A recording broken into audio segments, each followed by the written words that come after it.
Aktivitas pariwisata di Bali semakin melenceng dari rohnya yang bahkan sempat dihebohkan dengan wacana pariwisata syariah. Terhadap situasi ini, Bali harus tetap konsisten menerapkan pariwisata budaya sebagai satu-satunya roh pariwisata Bali.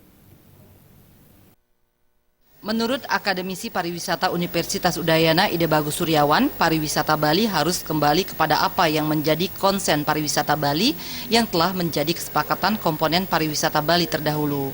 Yakni di dalam RT RW Provinsi Bali sudah ditegaskan bagaimana pariwisata Bali berlandaskan budaya Bali. Dan sudah seharusnya pariwisata Bali tidak melenceng dari kesepakatan yang sudah tersebut seperti kegiatan desa wisata, agrowisata, ekowisata, dan kegiatan wisata spiritual yang harus tetap dimaksimalkan untuk tetap membangun nama pariwisata Bali yang berbasis budaya.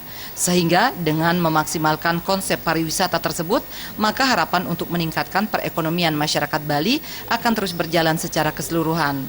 Dan tentunya merata, baik di Bali bagian selatan, utara, timur, dan barat.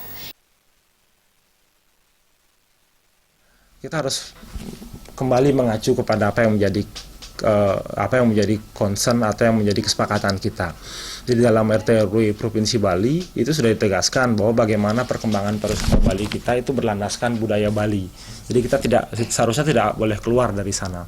Dan kegiatan-kegiatan pariwisata yang kita lakukan itu tidak jauh menyimpang dari kegiatan desa wisata, kegiatan agrowisata, kegiatan ekowisata, dan kegiatan-kegiatan wisata spiritual dan wisata lainnya yang tetap terframe dalam budaya Bali.